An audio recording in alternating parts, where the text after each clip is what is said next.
कहानी की शुरुआत होती है एक घने जंगल को दिखाते हुए। एक आदमी पागलों की तरह भाग रहा था, इस उम्मीद में कि शायद उसे इस जंगल से भाग निकलने का कोई रास्ता मिल जाए, लेकिन ये जंगल इतना घना था कि यहाँ से बाहर जाने का कोई रास्ता नहीं नजर आ रहा था। यह आदमी सूरज को देखते हुए आगे बढ़ता है, लेकिन अब सूरज भी धीरे धीरे ढल रहा था, मगर इस आदमी ने भागना नहीं छोड़ा। भागते भागते एक पॉइंट आया जहाँ एक बोर्ड पर लिखा हुआ था पॉइंट ऑफ नो रिटर्न, यानी वहाँ से कोई वापस नहीं जा सकता। साथ ही इस बोर्ड पर नंबर 108B लिखा हुआ था। ये देखकर वो और भी ज्यादा परेशान हो जाता है। धीरे धीरे अंधेरा और बढ़ने लगा और पूरे जंगल में एक अजीब सा खौफ फैल गया। तभी अचानक एकदम से सारे परिंदे उड़कर वहाँ से चले जाते हैं। इस आदमी के कई मील के सफर के बाद भी उसे पूरे जंगल में कोई भी एक जंगली जानवर नहीं दिखाई दिया। न जाने ऐसा क्या था जिसे जंगली जानवर भी डर रहे थे। डर के मारे वह आदमी और भी तेजी से भागने लगा, लेकिन कई घंटों का सफर करने के बाद वह आदमी अचानक एक जगह पर आकर रुक गया और उसके चेहरे पर मायूसी छा गई, क्योंकि उसके सामने वही 108 नंबर वाला साइन बोर्ड था जिस पर लिखा हुआ था पॉइंट ऑफ नो रिटर्न। अब आदमी को समझ आया कि चाहे मैं जितना भी भागूं पर इस जंगल से निकल नहीं सकता, इसलिए अब वो वहाँ छुपने की जगह ढूंढने लगा, लेकिन वहाँ उसे छुपने के लिए कोई सेफ जगह नहीं मिली। इसीलिए अब वो पेड़ के ऊपर चढ़ जाता है, पर तभी उस पेड़ की टहनी टूट गई, जिससे वो आदमी काफी ऊंचाई से नीचे जमीन पर आ गिरा। पेड़ से गिरने के बाद वो बहुत ज्यादा जख्मी हो चुका था, उसे काफी गहरी चोटें आई। इससे पहले कि वो बेहोश हो जाता तभी अचानक जमीन हिलने लगी और अजीब सी गुराने की आवाजें आने लगी। वो आवाजें सुनकर आदमी के गले में सांसें अटक गईं। तभी अचानक कोई उसे खींच कर ले गया। खींचने वाला कौन था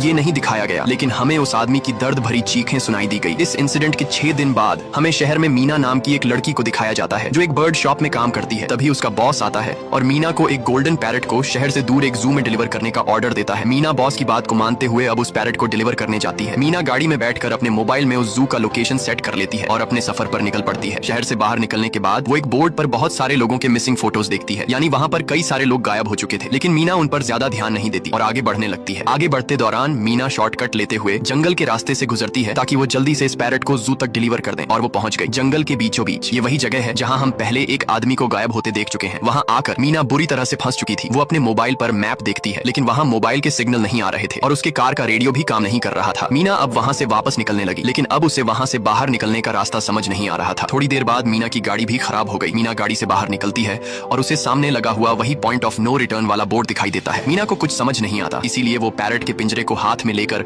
आसपास मदद ढूंढने आगे चली जाती है, लेकिन वहां आसपास किसी भी मदद का नामो निशान तक नहीं था। उसके बाद वो वापस उस जगह पर लौट आती है जहां उसने अपनी गाड़ी खड़ी की थी, लेकिन वहां से उसकी गाड़ी गायब हो चुकी थी। ये देखकर वो बहुत ज्यादा परेशान हुई। उसे लगा कि शायद वो उस जगह पर नहीं आई है जहां उसकी गाड़ी खड़ी थी, बल्कि ये किसी दूसरी जगह पर आ गई है और उसकी गाड़ी कहीं दूसरी जगह में खड़ी है, क्योंकि इस जंगल का हर एक पॉइंट एक ही जैसा दिखाई दे रहा था। अब अंधेरा भी गहरा होता जा रहा था। एकदम से पहले की तरह ही सभी परिंदे इन पेड़ों से उड़ जाते हैं। मीना को अब डर लगने लगा था, क्योंकि जमीन भी जोर जोर से हिल रही थी। मीना को वहां आसपास किसी के होने का एहसास होता है। तभी अचानक मीना को दूर किसी का साया नजर आया। मीना भागते हुए उसके पीछे आई, पर उसे वहां कोई भी नहीं मिला। तभी अचानक मीना को एक बूढ़ी औरत